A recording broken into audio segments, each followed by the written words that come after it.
নমস্কার, আমি শাশ্বতী। সবাইকে জানাই আন্তরিক শুভেচ্ছা। সবাই সুস্থ থাকুন, ভালো থাকুন।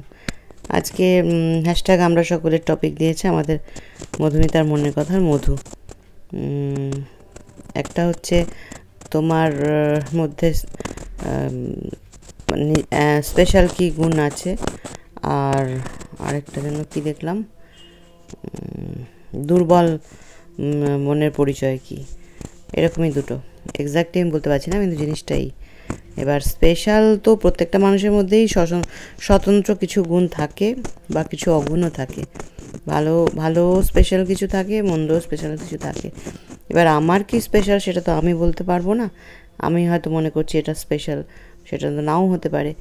তো যারা দেখছো তারা যদি আমার মধ্যে কোনো স্পেশাল কিছু জিনিস খুঁজে পাও, তারাই আমাকে জানিও। আমি জানি না আমার মধ্যে কি স্পেশাল আছে, তবে আছে তো নিশ্চয়ই। সেটা ভালো হোক বা মন্দ হোক, কিছু তো প্রত্যেকটা মানুষেরই একটা করে স্পেশাল থাকে, গুণ বা অগুণ। যাই হোক, তোমরা জানিও। আর আরেকটা হচ্ছে যে দুর্বল মানুষ। প্রথম কথা বলবো যে আমাদের আশেপাশে তো আমার মতনই সব কিছু হবে না, মানুষও আলাদা হবে, পরিস্থিতি বিভিন্ন রকমের আসবে। আমি যেরকম চাইবো পরিস্থিতি সেরকমটাই হবে, সেরকমও নয়। মানুষও আমি যেরকমভাবে মানে যেরকম মানুষ এক্সপেক্ট করব সবাই সেরকম হবে, তাও নয়। তো সেইখানে সেই রকম পরিস্থিতিতে বা সেরকম মানুষের সঙ্গে যেখানে আমার মনোমতন হচ্ছে না, অমিল হচ্ছে, বা পরিস্থিতিটা আমার অনুকূলে নয়, সেরকম ক্ষেত্রে যখন মাথা ঠান্ডা রেখে সেই মানুষটিকে অ্যাকসেপ্ট করে নেওয়া হয় বা সেই পরিস্থিতিটাকে অ্যাকসেপ্ট করে নেওয়া হয়, এটা কিন্তু করার জন্য ভীষণভাবে শক্ত একটা মনের প্রয়োজন হয়। তো এটা যে যে করতে পারে না, সেই তাকেই তাহলে দুর্বল বলতে হবে। যার উপরে চট করে অন্য মানুষের প্রভাব এফেক্ট করে, মানে অন্য মানুষের মানে কেউ একটা কিছু বললো তো সেটা তার উপরে এফেক্ট করে গেল, সেটা রাগ হোক, ঈর্ষা হোক, ওটাকে কী বলে, ইরিটেশন হোক, যেটাই হোক, মানে বিভিন্নভাবে তো হয় আমাদের মধ্যে, নানা রকম এফেক্টগুলো নানাভাবে হয়। তো সেরকমই আর কি, মানে কারোর কিছু ব্যাপারে আমার মধ্যে সেটা যদি এফেক্ট করে যায়, তার মানে আমি দুর্বল। বা কোনো একটা পরিস্থিতি, যে পরিস্থিতিতে হ্যাঁ ভেঙে পড়ার কথা, মানুষ মাত্রেই পরিস্থিতি অনুকূল না হলে তো ঘাবড়ে যাই, কিন্তু তারপরে সে মানে আবার ঘুরে দাঁড়ায়, যদি না দাঁড়ায় তাহলে সে দুর্বল। কারণ সেই পরিস্থিতি তাকে যখন কাটাতেই হবে, তখন দুর্বল হয়ে না কাটিয়ে ঘুরে দাঁড়িয়ে কাটানোটাই ভালো। তো সেটা যে সেটা না করতে পারবে, তাহলে সে দুর্বল। এটাই হচ্ছে একটা কথা। মানে কমফোর্ট জোনে আমরা সবাই সবল, কিন্তু কমফোর্ট জোনের বাইরে আমরা কজন ঠিক মতন দাঁড়িয়ে থাকি, সেটাই হচ্ছে আসল শক্তির পরিচয়। কমফোর্ট জোনের বাইরে গিয়ে যদি ভেঙে পড়ি, তাহলে সেটা দুর্বলতার পরিচয়। আরেকটা হচ্ছে ওই একই, মানে এই জিনিসটা একই, চট করে মানে যে কোনো জিনিসকে চট করে পারছি না বলে দেওয়াটা দুর্বলতার পরিচয়।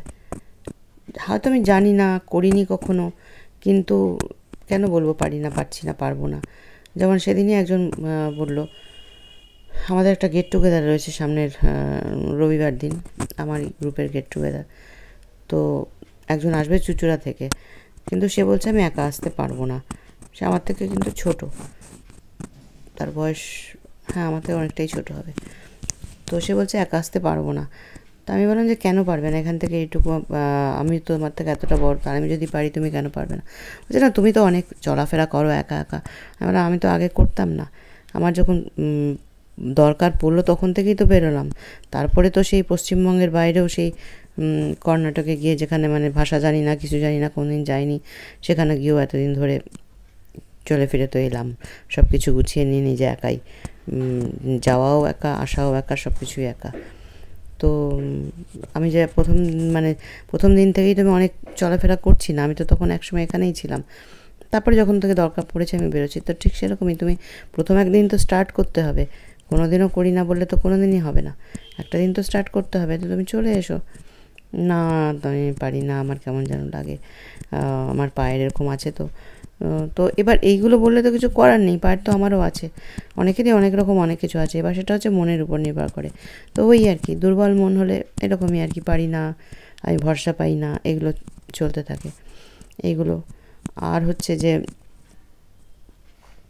নিজে কোনো একটা যদি অন্যায় করেছি, পরে হয়তো বুঝতে পারলাম যেটা আমার অন্যায় হয়েছে, সেটা স্বীকার করা, শুধু নিজের মনে মনে স্বীকার করা না। হয়তো কারোর সাথে আমি একটা কথা, বাড়ির কারোর সাথে একটা হয়তো কথা কাটাকাটি করলাম কোনো ব্যাপারে, কিন্তু পরে বুঝলাম না যে না, সেটা আমার ভুলই হয়েছে। তো তখন তাকে আমি যখন বুঝলাম, তখন তাকে যদি আমি কনফেস করি যে না, সত্যি আমার সেটা ভুল ছিল, তাহলেও সেটা শক্ত মনের পরিচয়। যদি না করতে পারি তাহলে দুর্বল মনের পরিচয়। এরকমই আর কি। আর কি বলবো, এই মুহূর্তে তো আর কিছু মনে পড়ছে না।